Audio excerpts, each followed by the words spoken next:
Shall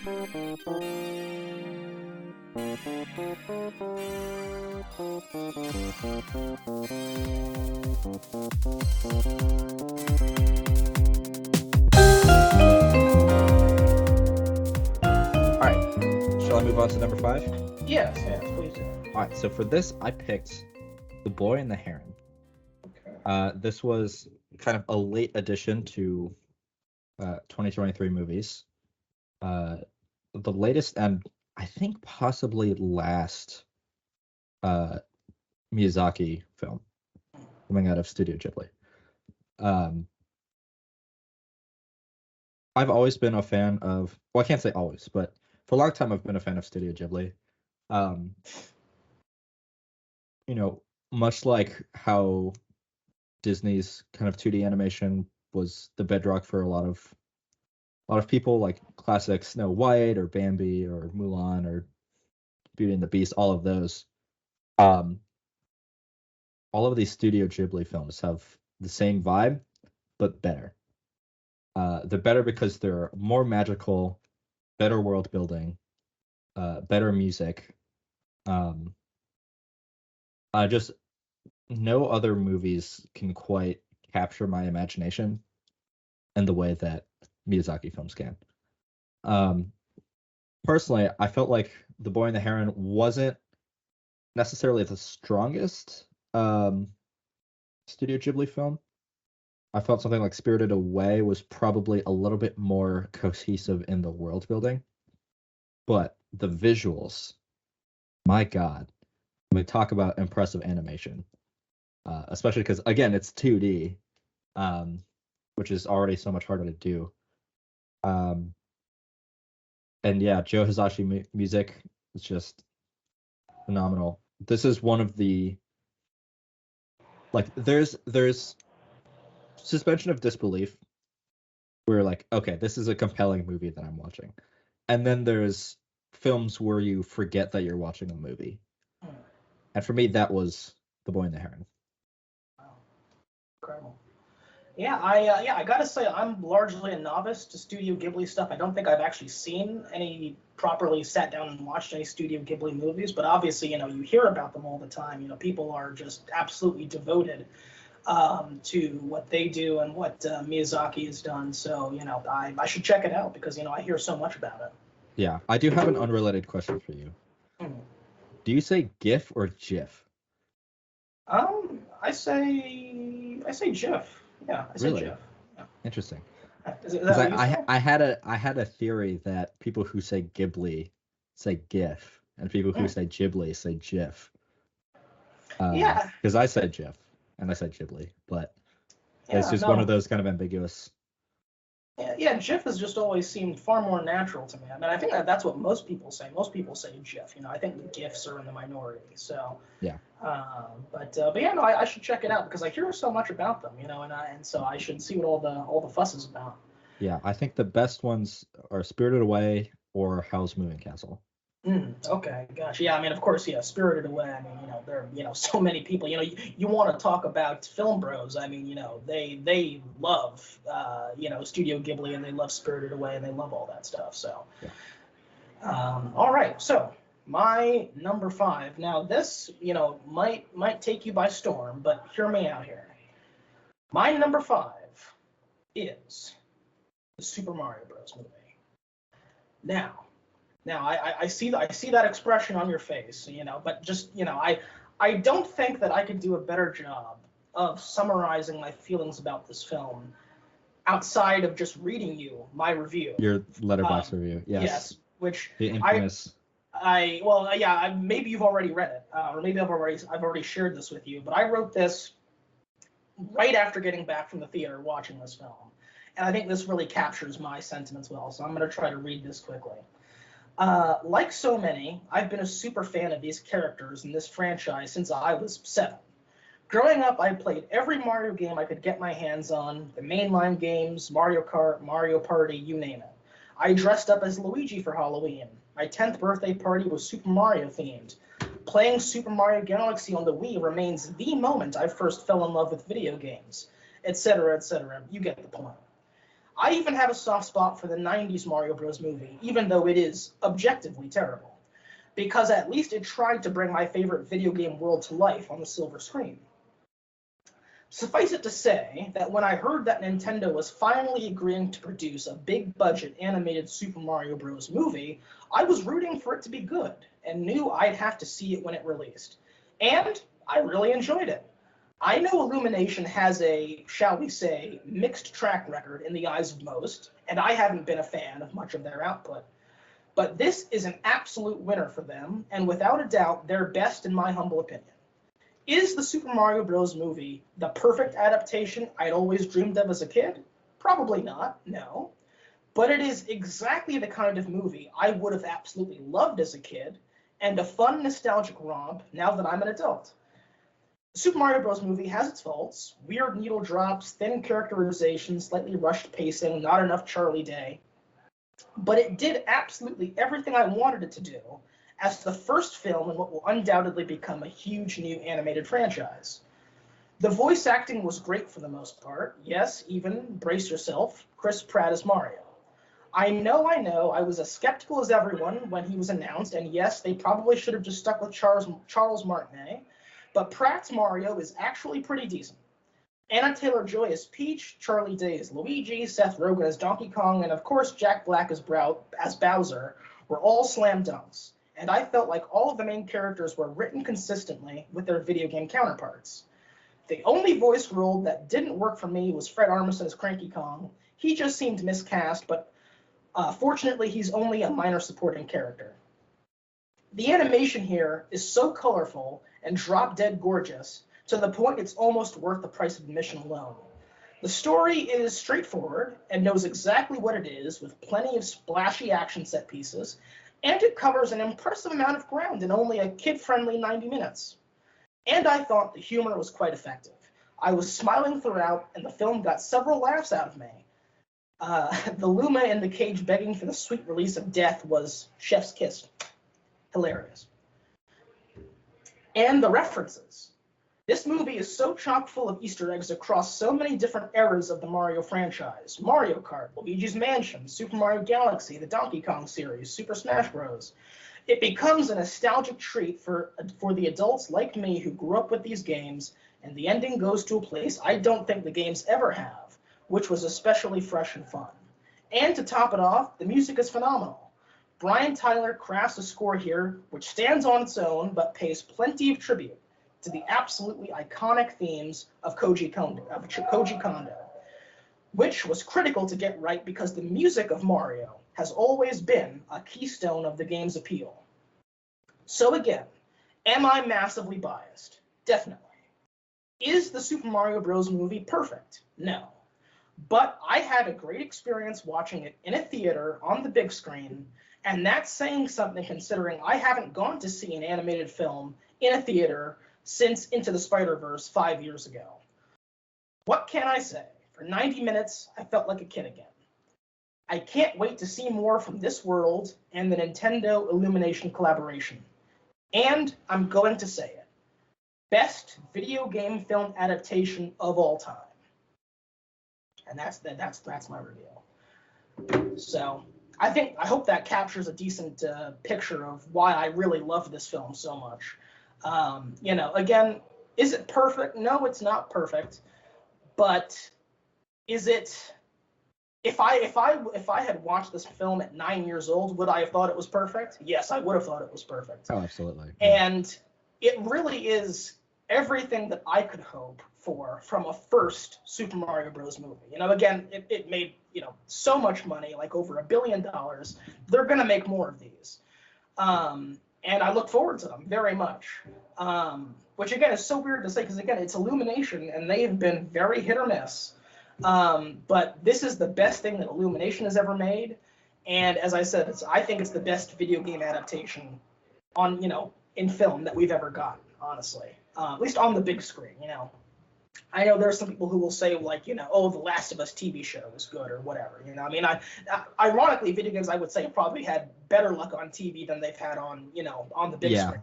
Yeah, that's fair. But as far as a movie goes, this is fantastic. And like I said, I love these characters. I love the games. I've loved them since I was a young kid, 7 years old. And it was just such a treat to see something that you've loved for so long, so vividly realized on the big screen. And they did a good job. Again, I know Chris Pratt, yeah, all this and that, but he did a decent job. For anyone who isn't Charles Martinet, who, again, I agree, they probably should have stuck with Charles Martinet. Chris Pratt does a decent job. The whole voice acting cast does a great job. I think that, there are, the only small problems, like I said, are like, I wanted more Charlie Day's Luigi. Yeah. There were some weird needle drops, like the whole Take On Me thing. I don't know what they were thinking of with that. When they have soundtrack music that's so good already. I mean, you don't need that. Just use more of the Mario music. Especially considering, like if you're trying to like, that was definitely like Illumination execs. Exactly, yeah. Which I mean, I like even if it's like, oh well, this is like an inclusion for kids. It's a song from the '80s. There aren't like this is not something that the kids are going to care about. Even if you're going off the meme value of it, like that was a cool meme like 10 years ago, 15 years ago. Like kids do not have any connection to the Take On Me song now. So like I like that was weird, but overall, great package, so much fun, just 90 minutes of pure colorful joy, and yeah, just really great stuff. So it was just so nostalgic for me, and again, I'm massively biased because of that nostalgia, but I loved it. I just thought it was really, really fantastic and so much fun to watch. So yeah, really great stuff. I have to take a moment also to compliment your writing, because just hearing the way you talk about it also brought me back to my own childhood, and just the joy I've had from this franchise. And also, one of these days, you're going to have to show me that picture of you in a Luigi costume. Oh yeah, I hope because it still exists. I can only imagine that it's incredibly adorable. Yeah, gosh, that must have been, I don't know, 4th grade, I want to say, somewhere around there. So I hope that I know photos exist, but I hope they're still accessible somewhere in a photo album or something. Yeah. But yeah, that was that was quite a that was a fun one. That was a really fun one. So. And I kept the hat and the mustache for years too. I think I lost the outfit itself somewhere along the way, but I kept that hat for a long time. So yeah, no, it's so yeah, great stuff. Really, really, really fun. So all right, number 4. Number 4. So to complement your number 6, I'm gonna go Barbie to your Oppenheimer. Oh, okay. This is, when I saw Barbie, it was, I was doing the kind of Barbenheimer thing where I was going to see Barbie first and then Oppenheimer after. I feel like that was the correct order, because Oppenheimer is so much more emotional and impactful, and I didn't want to like erase that with Barbie. But what a magical film. I think the Barbie film actually kind of, this is gonna sound strange, and I need you to stick with me for a minute, but I feel like it awakened something within me. And not that I'm secretly a Barbie girl in a Barbie world, and that I wish I was made of plastic because life would be fantastic. But rather, I've realized how much I love surrealism in film. And there were so many moments of, I mean, honestly, the entirety of Barbie Land itself is just kind of a surrealist element. But then you had like kind of the weird music video cutaways, or the like fake ads, like depressed Barbie. Like that was just kind of interjected out of nowhere. Yeah. And that was my favorite bit from the entire movie. Or like running away from the corporate execs, and she like kind of does this crisscross in between the cubicles, and it kind of becomes a choreographed dance that's also a chase sequence. And I'm like, this is just really fun and creative. And I think this movie kind of helped me realize, oh, these are like the kinds of things in film that I really enjoy, and that I want to kind of make more of. So yeah, for me it was a special film. Absolutely. I thought all the performances were great. Um, I don't know if I have a standout favorite, but I did enjoy seeing Simu Liu, um, as a rival Ken to the Ryan Gosling. I thought that was just kind of a fun rivalry. Um, and then also, oh God, what's his name? Uh, Shoot, Michael Cera, just kind of coming in out of nowhere as Alan. Um, just a great, enjoyable time. Absolutely, absolutely. Well, it sounds like, would you say that what that thing that it unlocked in you was your Kenergy? Is that what you would say? You I'm gonna found your hang up this Kenergy? call right now. I mean, I thought it was all right. No, Uh, that's yeah, I don't know. I feel like I'm more of a Barbie than a Ken. oh, But maybe that's just because I feel like I have more main character energy. sure. I don't know. Alrighty. Well, I also have some thoughts on Barbie, but we will get to that in due course because now for my number 4, it is Dungeons and Dragons: Honor Among Thieves. So, this movie, um, I like Dungeons and Dragons. I've played it a couple of times, but I wouldn't say I'm like a huge D&D guy. Like I don't pretend to be super experienced in it. I've only had an opportunity to play it a couple of times, and the last time was a few years ago. It's not like a Super Mario Bros. Movie situation where there's a ton of nostalgia that goes into it. I have enjoyed D&D when I've played it, but I don't have like this huge mountain of nostalgia to go off of. And so I went into this movie really because I was curious as much as anything.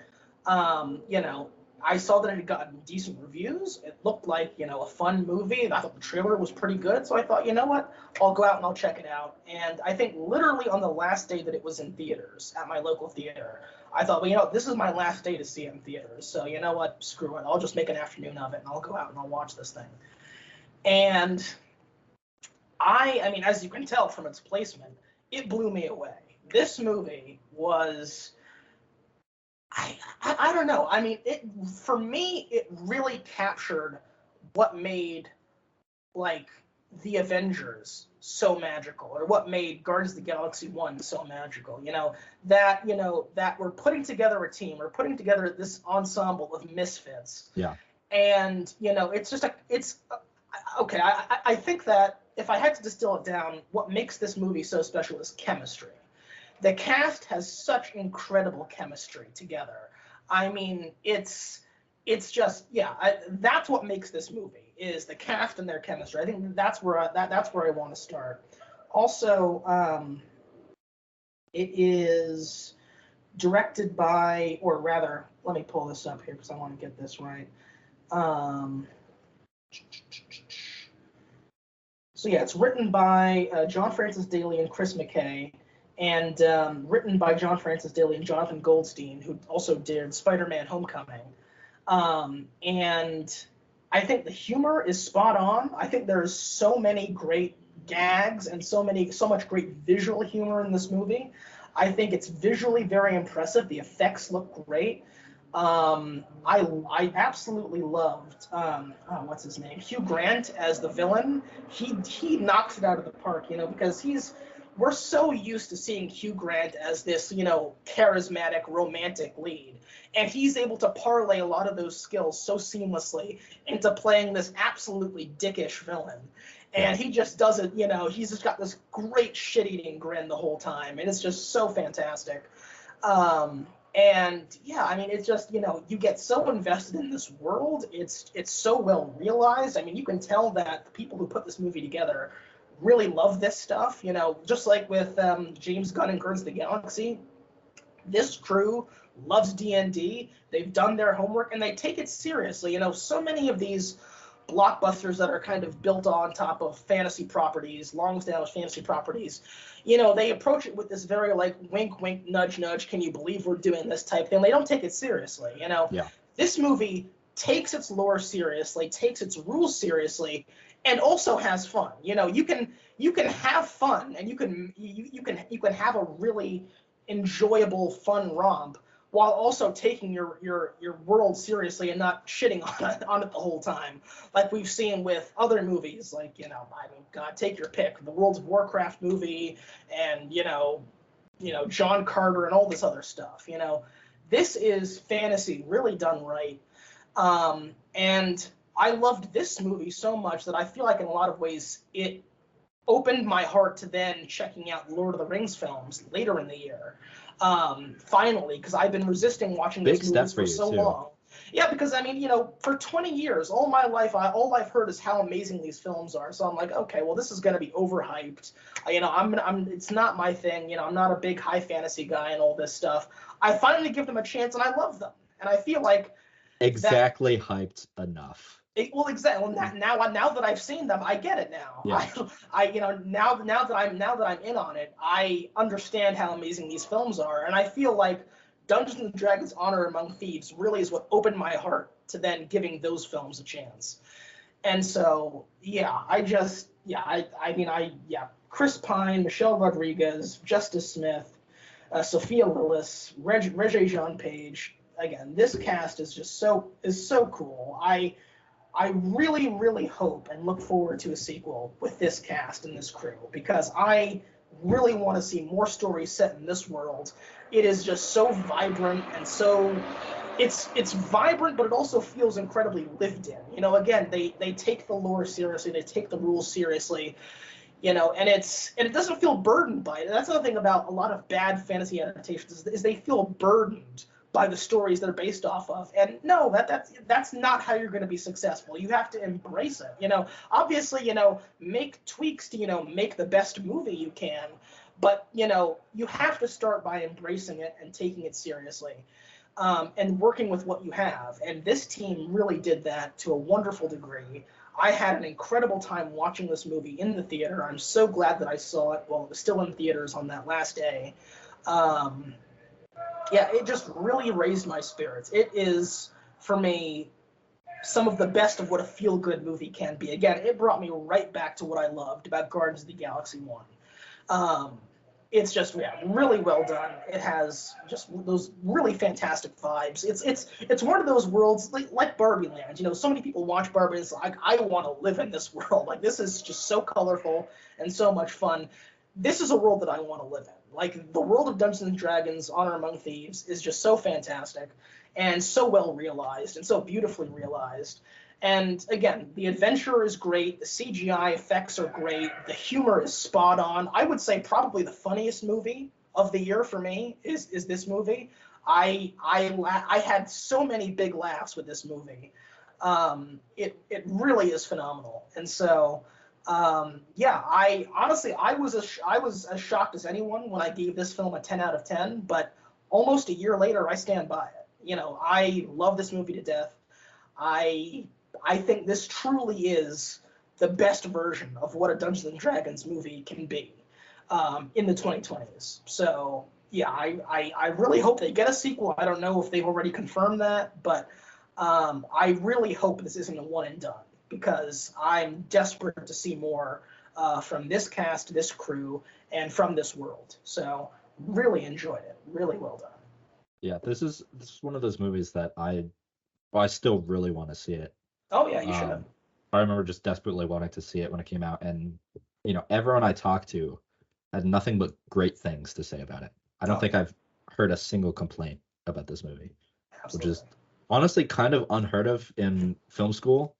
You think everyone would want to be, nitpicking, but apparently it's just really good. So I'm still looking forward to it.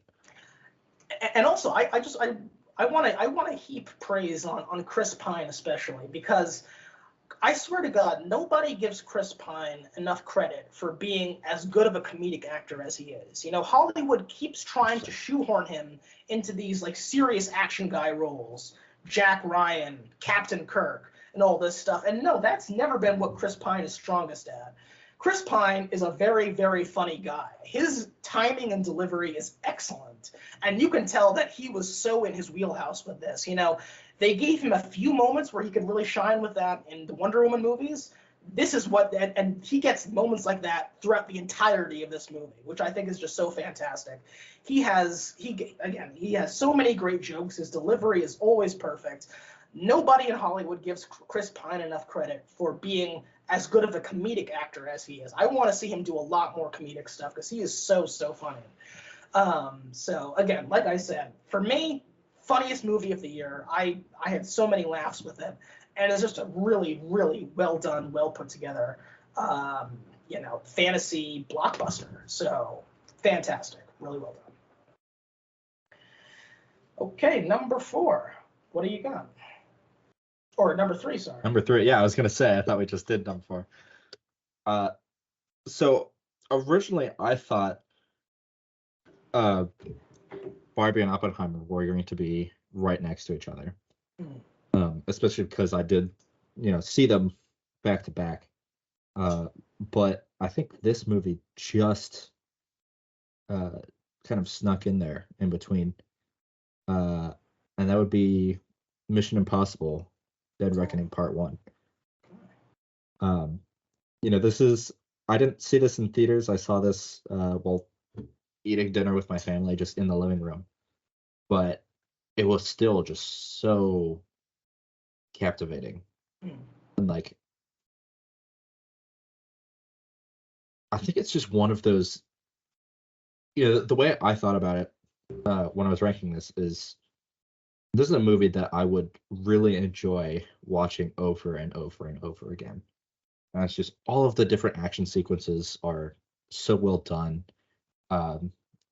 There's a lot of comedic timing that's still there. And I'm just so excited for part 2 to come out. But I don't know, everything about it just felt so solid. I love the introduction of what's her name? I'm so bad with actor names. It's embarrassing. Haley Atwell. Oh yeah. Because she's phenomenal, and I thought she fit this role really well. I just love that I mean, spoilers, but the ending train sequence where kind of each car is just kind of falling one by one. They have to like climb through the train. So cool. Just, I could watch that a million times and never get bored of it. Absolutely. For me, my number 3 is going to be John Wick Chapter 4. Wow. Gosh, where do I start? Probably at Chapter 1. Well, yeah, I mean, it couldn't hurt. I never would have guessed that John Wick would be a series that I was this invested in. I completely missed John Wick 1 when that came out. I watched John Wick Chapter 2 at home a long while after it had already come out. And then the first one I saw in theaters was John Wick Chapter 3 Parabellum with you and Emmanuel when we were visiting together back in 2019. And these movies, I've seen all of them now, and John Wick Chapter 1 is good. I think John Wick Chapter 2 is better. John Wick Chapter 3 is amazing. I mean, I love that film to death. And so there was so much hype going into this one now, 4 years after Chapter 3. How are they going to top this? They keep going bigger and bigger and bigger with each new film. They keep ratcheting up the stakes. Is the shtick finally going to get old? Because, I mean, literally, John Wick Chapter 3, that was non-stop action. I mean, there was barely a second to breathe, and it was all awesome. Like everything in New York was awesome. The Morocco stuff and that whole battle was awesome. I mean, it just, it doesn't it I also doesn't end. just from the pacing standpoint too, I love how each movie picks up like the literal second that the previous one stopped. Yeah, it's fantastic. And It's just like so, immediately as soon as you begin, you feel like you're already out of breath trying to keep up. yeah, and I mean, and three had just so many fantastic sequences, like the horse kick kill and the knife hallway room. I just just like Oh, so much. or like immediately after that, where he's like trying to assemble a musket before they can like come into the Exactly. door. Yeah, which he uses to shoot a single guy and then moves on. And then, in the finale where he's basically ascending, it's like a video game where he ascends through multiple levels to like reach, higher levels of enemies until he reaches the boss. It's like, how are they going to top this now? Is it going to get old? Is it going to get stale? And I'm I assuming the can answer to that was no. No. I can say the answer to that is emphatically no. John Wick Chapter 4 is really a marvel, I have to say. It's everything that you already loved about the John Wick films, but here's the thing: is that the John Wick films are rightly praised first and foremost for having incredibly crisp, clean, well choreographed action. You have all that. But this film really has a great emotional core too. And as you're moving across these settings, and I'm speaking vaguely because I know you haven't seen it, but as you move across these different settings and you build up to this end game, it really is incredible. Just you realize how much world building they've put into this thing over the course of 4 movies. And so much of that gets paid off, and you get to visit so many different corners and meet so many different colorful characters. I mean, obviously, great battles as always. Great gunplay and swordplay and fist fights and all that stuff. You get all that, but I think that the thing that the John Wick films don't get enough credit for is that they're just gorgeous. I mean, they're Oh my lit. God. They're lit so well. The color in these films, The color, the phenomenal. lighting, the sets. Oh my God, it's just they're so pretty to look at. And also just from like a choreography standpoint, like the fact that you can see the action that's happening in front of you. Like so many movies have like this shaky cam, or they'll like do a bunch of like rapid cuts and different angles. Yeah. But in these movies, it's like the camera doesn't do all that much. It's really just there's action happening in front of it, and you can see the full choreography, and you get to enjoy the entire damn thing. Yeah. And yeah, I mean, it's just fantastic. And yeah, I mean, just some of the new additions. Scott Adkins, I loved Scott Adkins' character. You'll know why when you watch the movie, but he just gives such a campy, over the top performance, but it works. It works so well for who that guy is. And then Rina Sawayama as Akira, phenomenal, does a fantastic job. Clancy Brown as the Harbinger. Obviously, Lance Reddick, who came back as Sharon, sadly passed away recently. Lawrence Fishburne coming back as the Bowery King. Ian McShane as Winston.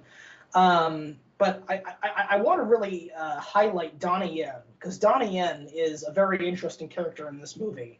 And Donnie Yen, I mean, again, you have to watch the movie to know what I'm talking about. But Donnie Yen is just the coolest guy. You have to understand that Donnie Yen is the coolest, and he'll remind you why he's the coolest in this movie.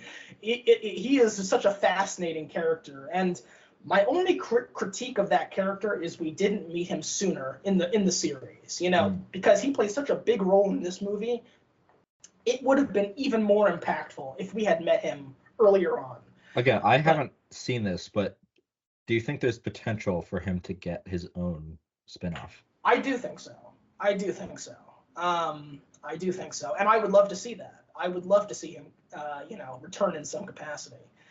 But yeah, and obviously, all culminating with Keanu Reeves. I mean, this guy, Keanu Reeves and Tom Cruise are just two actors who you have to respect their commitment to doing stuff themselves. Oh my God. Yeah. They put their asses on the line to give us these incredible movies.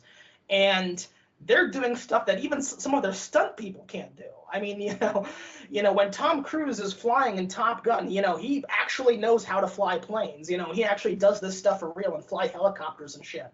And when you see Keanu Reeves doing all this stuff in these movies, he's doing it for real.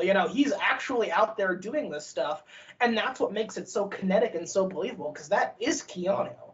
And suffice it to say, I think he's never been better in these movies, and he's always been great. It's just it's the culmination of this era of John Wick films. I'm sure that this franchise will live on and go in new directions, but this is the culmination of John Wick's story, and I think that it's done really, really, really, really well. The best fight choreography you'll find anywhere, just one of the prettiest movies that you'll see. Again, obviously the fights are great, the settings are incredible. It's fantastic. I mean, for me, really, for pure action films, the John Wick series is my magnum opus of the current era, honestly. I mean, this film cements it, honestly. We were waiting to see, well, where is all of this going? Now we know where all of this is going, and this cements the John Wick films as really the magnum opus of just pure action movies, in recent years. It's phenomenal. So, I do have a question. oh, sure. And again, no spoilers, please. But is this the end of the John Wick series, or is there going to be a chapter 5? They have said that this franchise will live on in some form. They are going to do spin-offs. They're doing a ballerina spin-off with Ana de Armas, which is actually coming out this year. Which is tied in with the whole assassin faction that John Wick used to be associated with. But I think they've been pretty clear in saying there are no plans now for a John Wick 5. I mean, they haven't closed the door. They haven't said it's impossible. But they said that right now this franchise is going to, it's going to continue on in the form of spin-offs like Ballerina. They're going to continue to explore other corners of it. And also, I mean, this isn't a spoiler to say that they set up in this movie Rina Sawayama's character, Akira. They set her up to, essentially be a bigger player in future stuff as well. So they do plant the seeds for what this could be, but for now there are no plans for a chapter 5. Gotcha. Just fantastic, an absolute action masterpiece. Loved it to death, really did, really. And you have to say, I can't believe you haven't seen it yet. It's fantastic. So I know, I really need to. Yeah. Do yourself a favor and find a way to watch that. So. Okay, number 2. All right, so for number 2, again, going back to this idea of rewatchability, I'm gonna have to go with Oppenheimer. Okay. Specifically because, again, I love this movie. I didn't think I was gonna rate it this highly when I was making this list. And then I remembered that like last week, I came downstairs and my parents were watching this movie, and I just like instantly I found myself completely captivated by it, and all of a sudden I was like sitting on the couch watching it with them. And it made me realize like this is going to be one of those movies where every single time you see even a snippet of it, you're gonna have to just sit through it and see it all the way to the end. It's the next Shawshank Redemption. It's the next Ferris Bueller's Day Off. It's the next other example. I just realized I actually do really love this movie, and it's just so, all of the performances are just so captivating.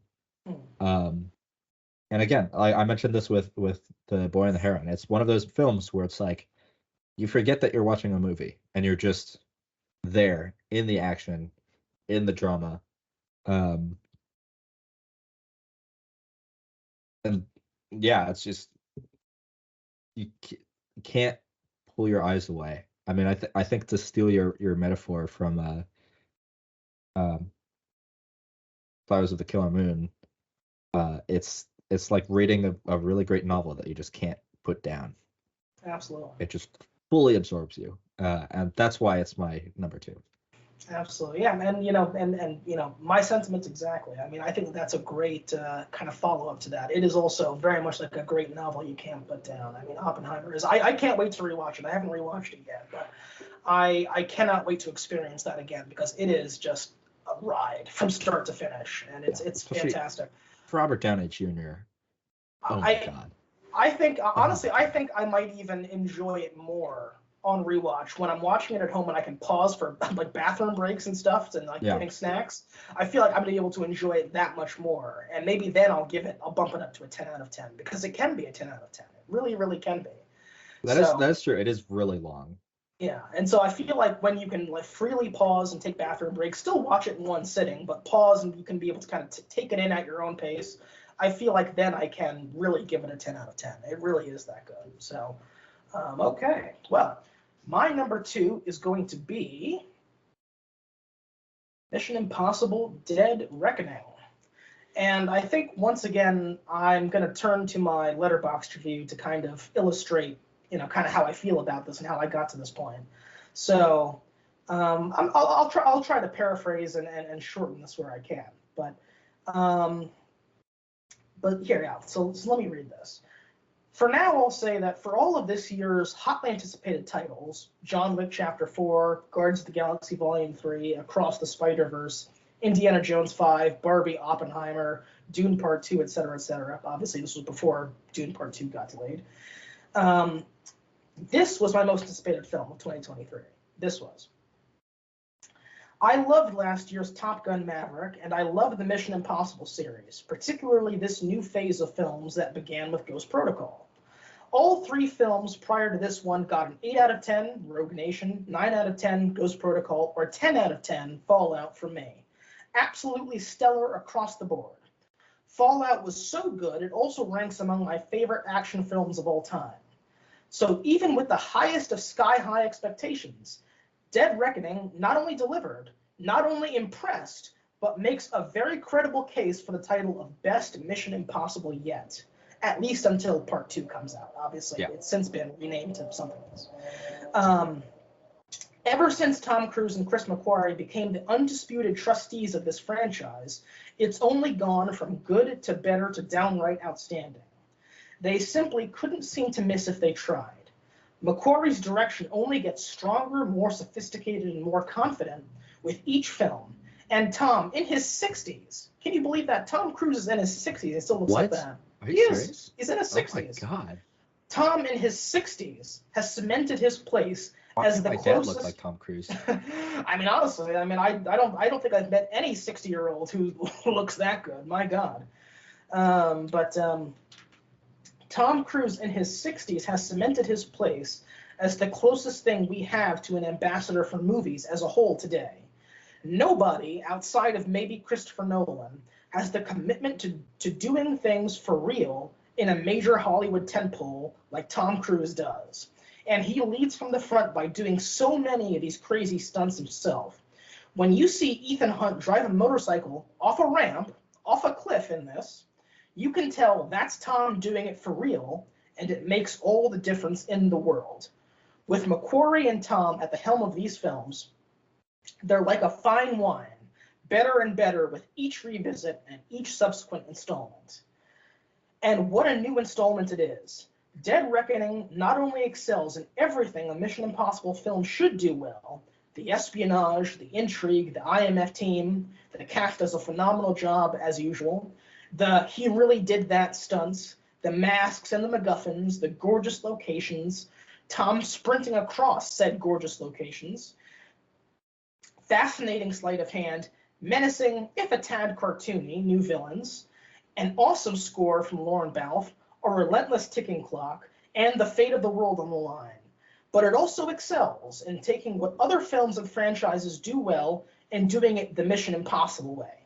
The opening scene could have been straight out of The Hunt for Red October. The Abu Dhabi airport sequence was a kinetic Paul Greengrass-style thriller, a la the Bourne films. The Rome sequence was, what if we did the Fast and the Furious seriously and actually really good? The Venice sequence with its gorgeous lighting, color, and tense combat, was very reminiscent of the John Wick films. We were just talking about John Wick. And I don't even know what to compare that ending sequence to. I've never seen anything like it before, and it was glorious. And to me, that's the magic of the movies. I want to see on the big screen something I've not only never seen before, but never even thought to dream of before. And Tom clearly gets that. I know when I go to see one of these, I'm not only going to get my money's worth, but it's probably, I'm going to get my money's worth. And that's probably the highest praise I can pay to any film franchise. Also, I love how many nods this film pays to the very first Mission Impossible. From the liberal use of Brian De Palma Dutch angles to the very welcome reemergence of Henry Czerny as Kittredge. There's just a joyfulness to watching this film that you just can't fake or imitate. A joyfulness that comes from the feeling that everyone, at every level of making this, cared so much about getting it right, from the macro to the smallest details. I loved a film like Indiana Jones and the Dial of Destiny, but you could tell that if they weren't there, everyone involved would simply be working on another project. With Dead Reckoning, well, it was called Part 1 at the time, with Dead Reckoning Part 1, you feel that everyone is here for this. I loved every minute of it. I can't wait to rewatch it, and I already have. And of course, I cannot wait to see what's in store in Part 2, now going to be called something else. Without a doubt, favorite film of the year material. What else can I say? And yet, here we are. But I mean, what else can I say? I mean, I think you made a lot of great points, and so I just want to echo that. Like I said, these movies keep getting better and better and better. Ghost Protocol, Rogue Nation, Fallout, and this, all excellent, as I said. This film has so many loving callbacks to the earlier films, just the whole history of the series, really. I mean, as always, great stunts, great tension, great espionage, as I said. The newcomers are fantastic. Haley Atwell does a phenomenal job. I love seeing several characters from Fallout return, like the White Widow, Vanessa Kirby in this. Yeah, you know, I think that it's just phenomenally well done. And yeah, you know, as I said, I love these films. I love this whole Mission Impossible series. Yeah, you know, I don't normally do this, but I was so excited to rewatch this. I actually paid a full price to buy this movie on Amazon. I spent $20 really? And bought it. I was that excited to rewatch it. And I don't regret it, honestly. I obviously, you know, in the age of streaming, it often feels like there's very little reason to have one's own media collection. But this is a film that I'm very happy to own, honestly. I feel like it's $20 well spent. I really do. It's your Criterion collection. It is, honestly. And this is where it starts. And so I loved this movie. It is so much fun. As, you know, like with so many of these films, just gorgeous to look at, so well executed. Tom Cruise, again, what he's doing in his 60s is just unreal, and he still has so much passion for it, and that's infectious. I mean, you can tell that he is not only the star of these films, he's the leader. I mean, he's the one who is really the you know, kind of the core of this whole thing, and he lifts up everyone around him to kind of, you know, bring their A game, and by God, do they bring their A game. And so, you know, again, it's incredible to think, but, you know, he's done it 2 years in a row now. Top Gun Maverick in 2022, and then this last year. I mean, yeah, I mean, you know, there are a lot of people who said last year that Tom Cruise is our last true singular movie star. And I think this film is a great illustration of why that's said, because, you know, it's so hard to find anyone. There's really no one who's doing what Tom Cruise is doing like this. You know, he is a force to be reckoned with. And, you know, I think just overall, it's been fascinating to see how he's kind of, you know, grown as a person alongside these movies. Because, of course, in the aughts, in the 2000s, you had all the weirdness with, you know, Scientology and, you know, his breakups and, you know, jumping on the couch and Oprah Winfrey and all this stuff. And, you know, there was a lot of, like, you know, Yeah, exactly. Is Tom Cruise, is he getting a little too goofy in his personal life for his own good? But in the past decade, I mean, he's buckled down and he's just 100% mission focused now. He loves movies. He loves making movies. When he's not making a movie, he's cheerleading for movies. He loves this stuff, and a lot of that personal stuff has kind of gotten, and I'm sure, his publicists and his agents have, worked their own magic with this, but, his personal life is now very quiet, and it's just all about this, and I think that he's never been better, honestly.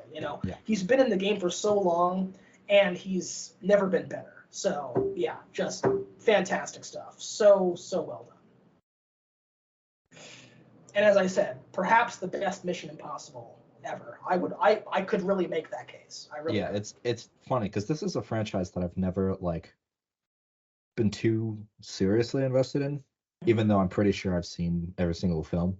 Sure. But it's kind of like the Fast and Furious franchise, which I've seen most all of those. But they were just kind of like goofy action romps to me. But this film in particular has made me say, oh, I want to go back and rewatch every single Mission Impossible in sequence. Absolutely. And just kind of relive the entire franchise. Absolutely. Really fantastic. Also, I want to make Pom Klementov as well. She was also a newcomer in this movie. Fantastic. Just the supporting cast is just so great. I mean, Rebecca Ferguson, Vanessa Kirby, Esai Morales, Henry Czerny, Shea Wiggum as the CIA guy was fantastic. I mean, just the supporting cast. Again, it's, they're all so good. And I feel like, again, they're really, in tune with Tom's energy, because Tom, he's bringing that energy every minute of every day on that set. And I feel like they all really respond to that. So, and Ving Rhames and on and on and on it goes. I mean, just fantastic. So, really, really good stuff. Which brings us at last to. Well, before we do number one, you do have a couple of honorable mentions. I'm wondering, do you want to make those first? Sure, yeah. I could, but then that would give away what my number one is going to be, and I think we, maybe we can already see where this is heading, but it's your call. Do you want to do number one now, or do you want to do honorable mentions first? Okay, yeah, we'll do the honorable mentions. Okay. So here we go. So I want to start off by saying, in no particular order. There's only two of them, so it doesn't really matter. But in no particular order. In particular order. My second honorable mention is Asteroid City, Wes Anderson's Asteroid City. I'm really surprised to say this, but I guess I'm kind of a Wes Anderson guy. I didn't think I would be, but I do like Wes Anderson. I like what he's doing. I really love the Grand Budapest Hotel. It's probably my favorite of his. But he's done a bunch of movies that I really like, and this is one of them. The Fantastic Mr. Fox, the other one that I really like of his. That was a good one. Really well done. And honestly, I'm blanking on some other ones that I've liked. Let me see here. The French Dispatch. I really like the French Dispatch as well from a few years ago. A couple of years ago. That was also really fun. And this one was really fun. Did you ever see Moonrise Kingdom? I did, actually, yes. Because there was a kid from our school who was Jared Gilman, a classmate of ours, and we all thought that was incredibly cool in middle school, to be, in proximity to a real life Hollywood movie star. So that was really cool to see, and so so Wes Anderson, I wouldn't call myself the biggest Wes head, but I think he does great stuff. I really like his style, and I really like how confident he is in his style. And one thing that I have to say that I don't feel like Wes Anderson gets enough credit for, I think he gets some credit for, but not enough credit for it, is that his movies are just genuinely very funny. I think that when people think about Wes Anderson, obviously they think about all the visual stuff and his very specific visual style and his directorial flair. But he just makes really funny, entertaining movies as well. Also, based on the TikTok trend of people filming things like the Yeah. Wes Anderson. I feel like a lot of people don't understand what his directorial style is. Yeah, what makes And it's his a movie lot more special? than just making things symmetrical. Yeah.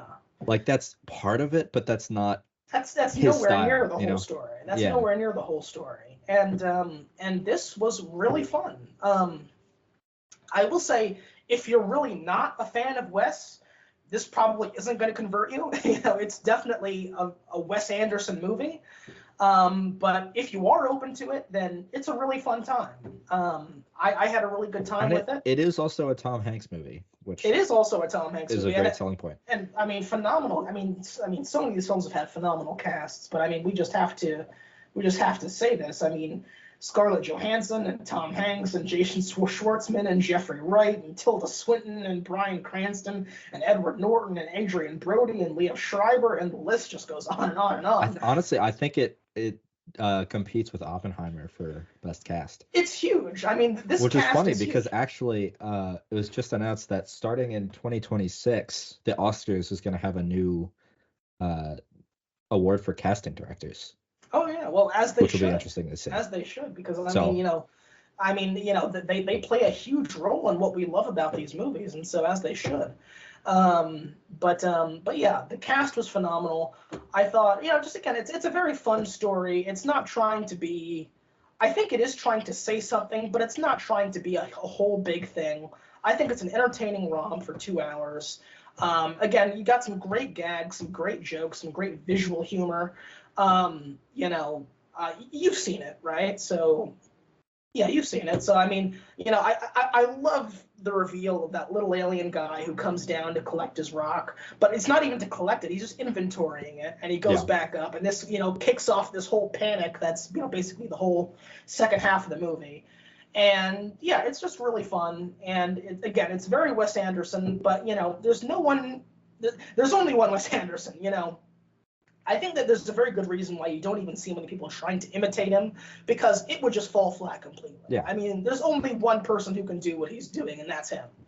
And I think that's the reason why so many A-list stars are lining up to work with him, because he's really respected. Alongside, I'm not saying at the same level of a Scorsese or a Nolan, but the appeal, that same appeal, He is could there. be though. Like, Yeah.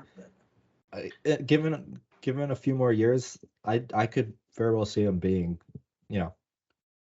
just as respected as a lot of those other guys. I mean, there are very, very few directors today who are a true name brand in and of themselves, and Yeah. Wes Anderson is one of them. And also, having this on the honorable mentions also gives me an opportunity to mention. He also did a couple of really great short films for Netflix, adapting Ronald Dahl's short stories. Yeah. Which I also really enjoyed. The Wonderful Story of Henry Sugar, and The Swan, and Poison, and Ratcatcher. I thought those were all also really well done. So yeah, great stuff. In that way, it was kind of a year of Wes Anderson. And I think that Asteroid City is definitely a worthy addition to that pantheon. So I wouldn't call it my favorite of his. I would say probably Grand Budapest is still my favorite of his. But this could be number 2, honestly. I would say it's right up there with The French Dispatch. So, and my other honorable mention is going to be Barbie. It was very close between Barbie and Indiana Jones for that number 10 spot. I was really looking for a way to fit Barbie in the top 10, because I do want it to be in the top 10 alongside Oppenheimer. For me, it couldn't quite get there.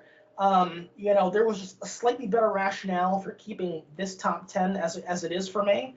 But that's not to say that I didn't really enjoy Barbie. I really did enjoy Barbie. And obviously Barbie was the spearhead of the Barbenheimer craze, so it gets a ton of goodwill from me for that. And, I thought the trailer was great. Honestly, I thought it had a fantastic trailer. But going in, I didn't really know what to expect. Obviously, I couldn't give less of a shit about Barbie or any of the, the whole history of that toy. So I really had no expectations going into it. I didn't know what to expect other than that it had a good trailer, which I thought was fun. I've never seen a Greta Gerwig movie before, honestly. This is, I think, my first Greta Gerwig movie. Yeah. And so, I went in knowing that, this is not a movie that is, I'm not the target audience for this movie, but I'm going to go in with an open mind and an open heart, and I want to have fun with it, because it was, the spearhead of Barbenheimer, and I did have a lot of fun with it. I think that movie is incredibly visually inventive and very fun, and it's like a fever dream come to life. I mean, that's a very common theme of reviews that I've read for Barbie, is that it really is. It's amazing that this movie is a thing that actually exists and isn't just a figment of our collective imagination. I imagine it would be, honestly. I mean, it is. Try that. It is incredible that this is a movie that actually exists and is not just a collective dream that we all had. It is just a candy-coated confection of a movie. And yeah, Greta Gerwig knocks it out of the park. Margot Robbie is phenomenal. Is it my favorite Margot Robbie role? No. I would say I a few months back, last summer, I watched Babylon. I think that, honestly, is actually my favorite Margot Robbie role, and also, obviously, Harley Quinn. She's great.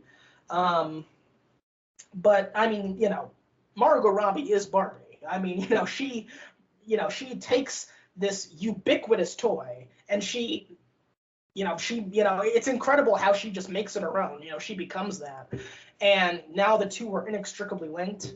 So, yeah, visually very fun. I think the story...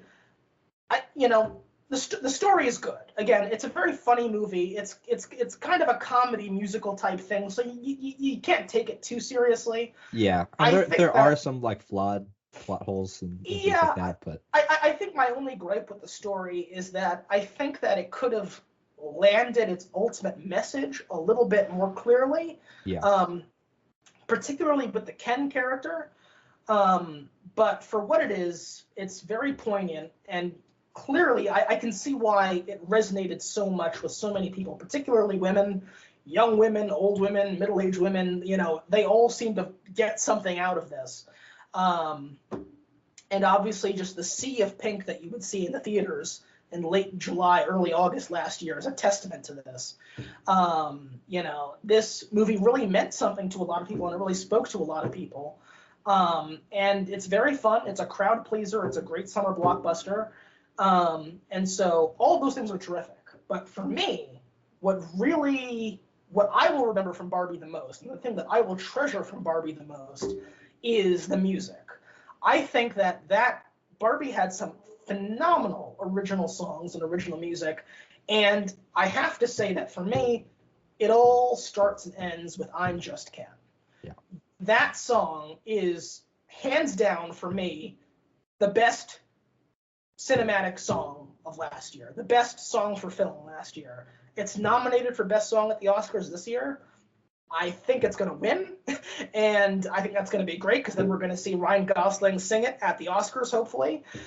He's been kind of cagey about, is he going to perform it at the Oscars? But they've said, his team have said, either Ryan sings it or we're not doing it. It has to be Ryan who does it, and I hope to God he does, because listen, the whole cast is great. Margot Robbie and America Ferrera and everybody, but I'm sorry to say it, because I know this is kind of, it's kind of counter to the whole message of the movie, but Ken kind of steals the show. I mean, yeah. I love the Ken character. Ryan Gosling kills it. Simu Liu is great as well as the rival. But Ken, for me, is what I enjoyed most about this movie, and I think that is just a perfect culmination with the I'm Just Ken song. It is such a bop. It is so catchy. It is legitimately on my, how you get your, it's either Spotify Wrapped or your like top 100 on Apple Music. Yeah. It's on my list, and it's very high on my list, and I'm not ashamed to admit it. I love that song. I've listened to the remixes of it. I listened to the medieval bardcore version of it the other day. Medieval bardcore. Yeah, it's awesome. I'll send it to you. Yeah. That song is phenomenal. Just what an awesome climax to that movie. Again, the climax of that movie and that whole sequence, again, it's like, this is unbelievable that this is actually something that's happening on the screen and not just something that I'm dreaming of, some fever dream while high or something. This is unbelievable. So much fun, ultimately. And so, again, I wished I could put it in the top 10. Ultimately, I couldn't quite justify it, but it is a very close 11. Barbie really is something special. And, for such a juggernaut, I'm surprised they've said that, they have no plans to milk it. They're saying, we made our movie and then, no plans for a sequel. So, we'll see. I'm sure Warner Brothers is salivating at the opportunity to make a sequel to And I think Mattel said they wanted to do movies about other properties of theirs. Oh yeah, well they're developing a bunch of other stuff, and which a lot of them don't sound good. No. I feel like they're really thinking that they could take the Barbie formula and transport it to any of their toys, which is not the case. But for what Barbie is, really well done, very very fun, and just one of the most unique movies that I've seen in recent years. Just fantastic. So. All right, well, that leaves us with the coveted number 1 spot. Yes. Should we say it at the same time? I think we have to, because it's the same movie. Ladies and gentlemen, it 3, is 2, 1. Spider-Man across the Spider-Verse. Nailed it. First try. Here it is. Okay. Well, I mean, honestly, we can just tag team this because it's obviously the same movie. Yeah. I don't think there's a single movie, definitely not from this year, but arguably, well, I can't say arguably ever because I can like childhood movies, but this year there's not a single movie that I haven't rewatched more than Across the Spider-Verse. I want to say I've seen it like 4 or 5 times. Yeah. It's just so good. I love it every single time. Animation is not just top notch, but literally innovative. Like they're developing new techniques for this movie, especially, which I think is helping animation start to get the respect it deserves, which is just huge. But just from a visual standpoint, storytelling standpoint, everything about this is such a fun ride from start to finish. I mean, my God. I mean, it's just it's mind-boggling what they achieved with the first one and with this one. I mean, okay, obviously the animation is 11 out of 10. I mean, there's just no other way to say it. I mean, the animation is some of the most gorgeous I've ever seen, honestly. I mean, it is, I don't know if I have a choice but to say that Into the Spider-Verse and Across the Spider-Verse are the most beautiful animated films I've ever seen.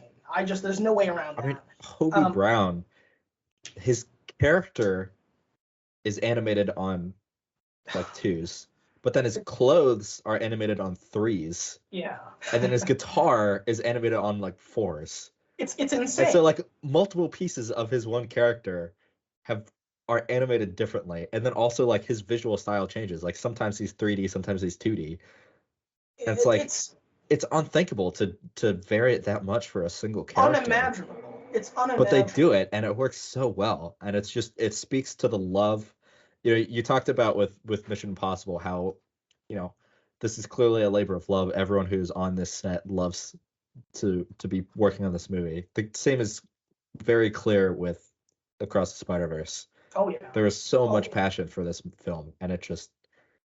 It really, really shows. Absolutely. Yeah, no, I just want to echo that. I think a common theme for a lot of these movies that we've talked about is a feeling of a sense of love and care and attention for the craft and how that shines through in the finished product across the hundreds and hundreds of people that bring these films to life. And I think this is the ultimate epitome of that is Spider-Man Across the Spider-Verse. I mean, just to, again, I'll quote from my review here. Animation 11 out of 10, story 10 out of 10, voice acting 10 out of 10, soundtrack 10 out of 10.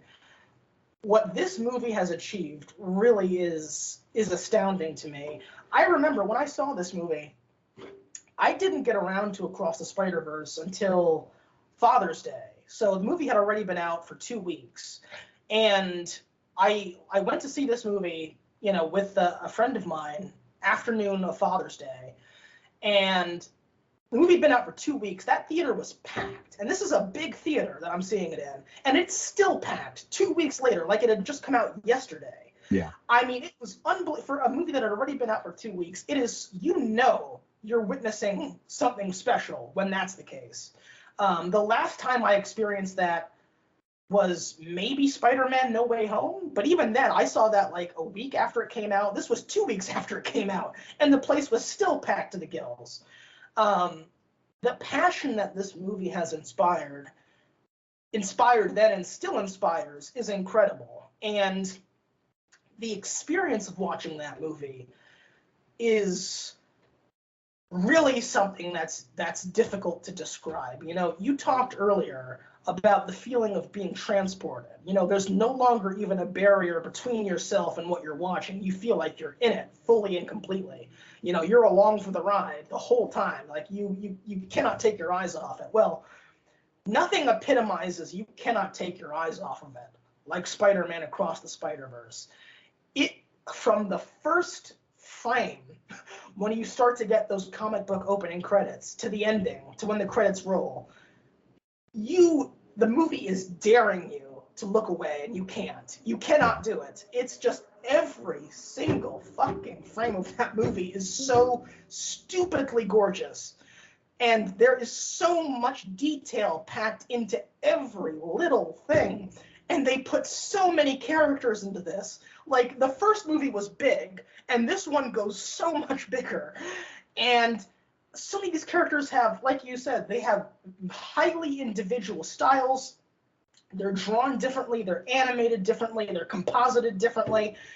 And it all looks so gorgeous, and it all works so well together. And you're just like, how is this real? How is this a thing that actually exists? Like, this is truly, like when they cut to the Lego universe, oh my and God. they had like a Lego Spider-Man, I think my brain just kind of exploded for a moment. Where Yeah.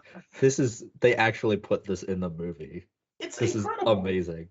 Yeah, I mean, it's incredible. I mean, yeah, it just, God, I mean, it's so colorful, it's so joyful, it's so engrossing. It is phenomenal. I mean, obviously, we have been living for some time now in a kind of renaissance for comic book movies. We've had so many comic book movies, superhero movies that we love to death, and rightly so.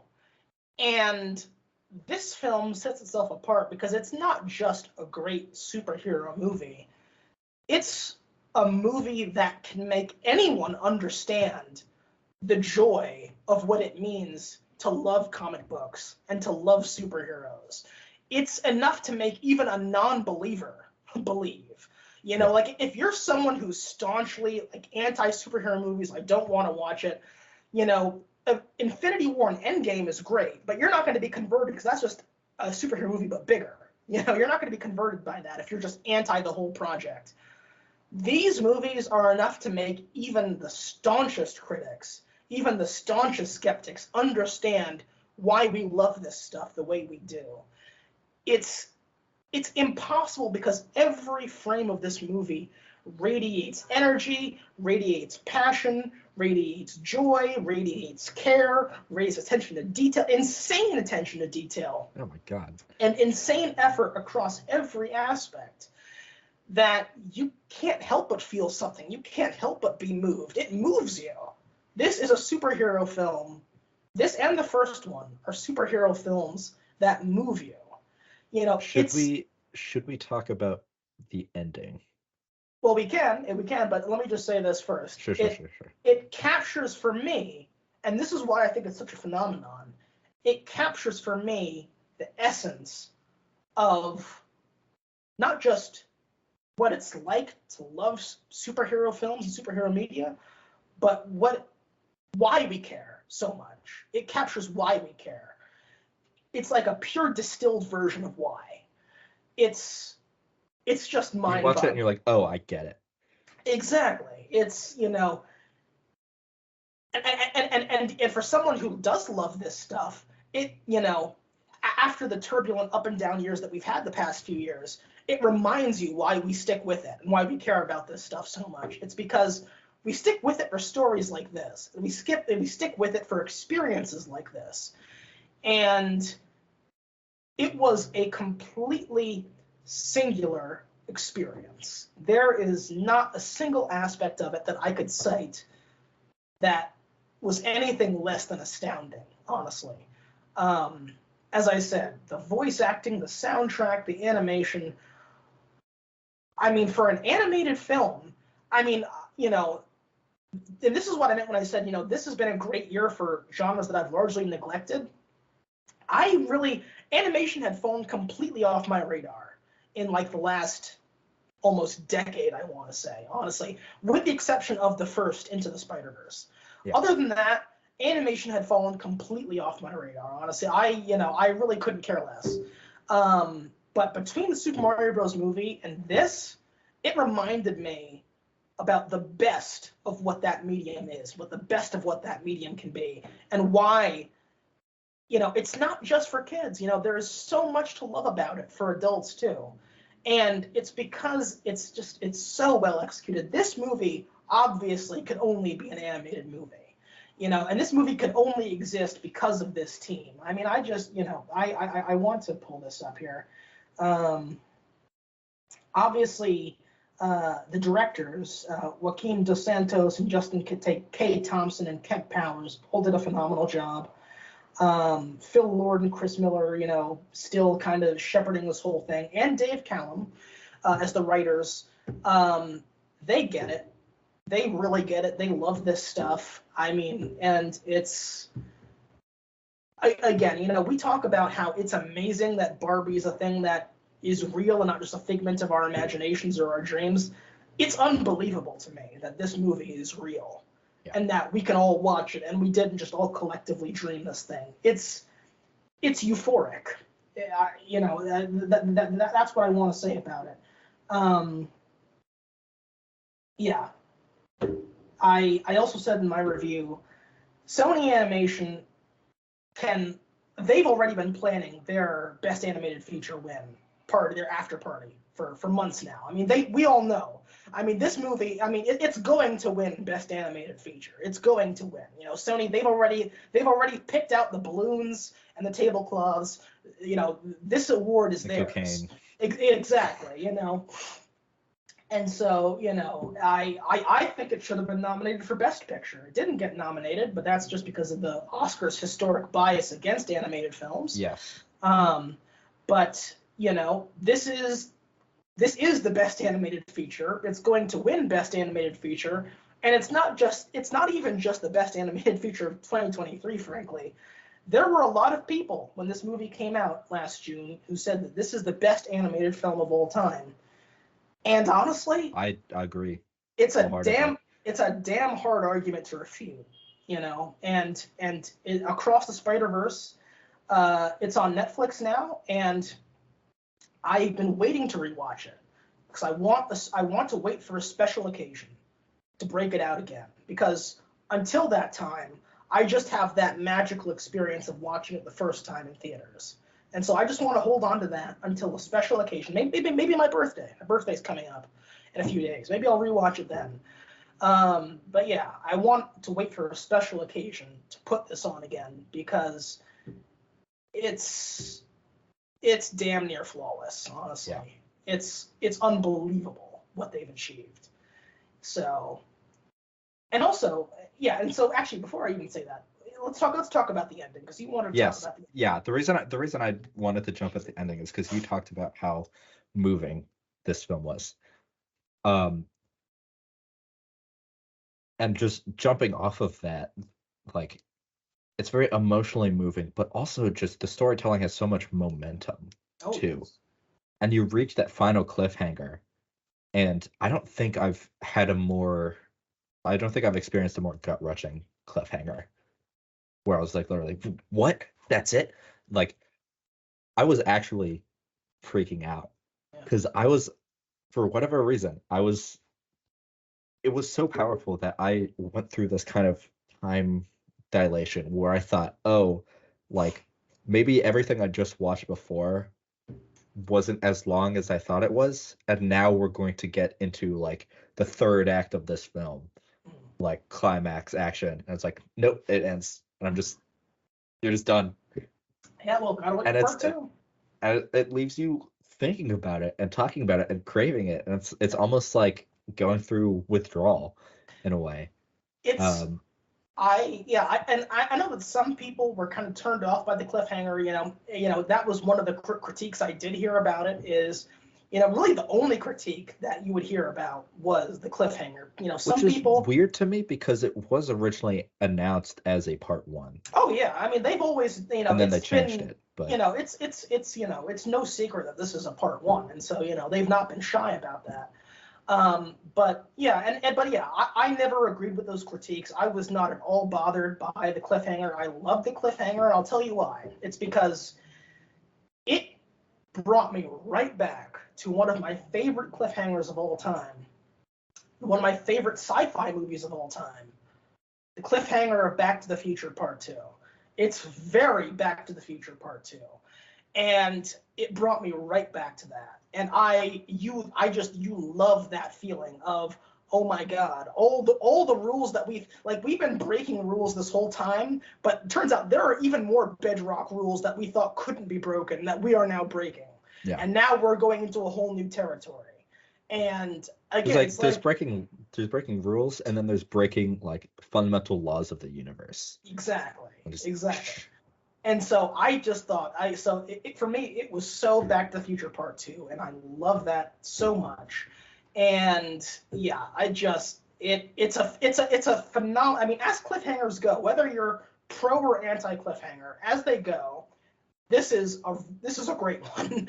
I think that, as you said, it's incredibly thought provoking for what comes next. It gets you incredibly excited for what comes next. And it sets the stage for what will be an epic conclusion to an epic trilogy, really. I mean, it's you go through this whole movie thinking, well, there's no way they'll top this sequence. There's no way they'll top that sequence. There's no way they'll top this sequence. And then to end it like that, and it's like, holy shit. We are doing so. We thought we were playing 4D chess this whole time. No, we were playing fucking 6D chess. Yeah. All right. You didn't even know the game that you were playing here. And God, so the moment where he again, spoilers, in case you haven't seen it, but also who hasn't seen this already. The moment where he reveals to his mom, I'm Spider-Man, and she doesn't react. And then all of a sudden it clicks, and you're like, oh, he's in the wrong universe. Exactly. I got goosebumps. I was like, oh. It was so well done. It was just so. It was so. I didn't see it coming. Bone chilling. Bone chilling. I certainly didn't see it coming. How they ended it, and so, yeah. I mean, again, it's just that great riveting feeling, and yeah, I cannot wait to see what they do in 3. I cannot wait to rewatch this. And as I said, I'm waiting for a special occasion, but when I do rewatch it, it's going to be special. And I think rewatching it makes it a special occasion. I would agree with that. And yeah, I even said in my review on Letterboxd, Across the Spider-Verse is rightly in contention for the title of greatest animated film of all time. It is. I know I'm just repeating myself now, so I'll just end with this. It's a triumph. That's what it is. It's a triumph. It's a triumph of animation, triumph of storytelling, triumph of a character. Yeah, I could not agree more. Yeah, and I mean, it was a sensation. I mean, I'm sure you had the same experience when you saw it in theaters of just how packed it was. I mean, it's like a sporting event. People are so excited about it. And so, yeah, incredible. Just incredible. And so now you see why I say, looking back on it, it was a great year for movies. I mean, you look at the movies we have here, I think that, we have a pretty good spread. I mean, we had a fair amount of duplicates, but we also had some individual picks as well, which I thought was nice. Oh, absolutely. And so, Yeah, a great year for movies, and I mean there are several of these movies that I've also been deliberately waiting to rewatch that I'm very excited to rewatch. Um, and yeah, I mean just I mean every year gives us great stories that we cherish and that we'll remember forever. Um, and I'm sure this year will do the same. But I don't know. I feel like we got even though it wasn't always obvious at the time, we got kind of a bumper crop here of just really high quality stuff across different genres. I mean, Killers of the Flower. I mean, for me, I mean, you can add your own commentary, but for me, Killers of the Flower Moon and Oppenheimer and the Super Mario Bros. movie, a movie that I've been waiting for since I was a kid, and John Wick Chapter 4, and Spider-Man, and Dead Reckoning, and just the last Harrison Ford Indiana Jones. I mean, like it's not just a great year. It feels like in some cases the end of an era, and then in other cases the start of something new and very exciting. Um, and I feel like you've really kind of got that perfect mix in 2023 of nostalgia and forward-looking visionary storytelling. And like an official, well, not official, but a successful return to theaters too. Absolutely. Because that's something that you couldn't have the success in, certainly not 2021, and also was not seen in 2022. But in 2023, we finally got like a lot more comfortable with theaters. Absolutely. So there it is, our top 10 of 2023. What a year! And we got a lot of great movies. Year. Great really, year. really great year. Absolutely great year. And so those are our Observation Conversations film awards, our Observation Conversations Oscars for last year. Our legally distinct Oscar parody. Shout to us. Absolutely. And so, hey, tell us in the comments. What are some of your favorites from this past year? And do you agree? Do you disagree? Tell you why you're wrong. Absolutely, as always. And so, with that, thank you very much for watching, and we will speak to you again soon with something else. Goodbye, everybody.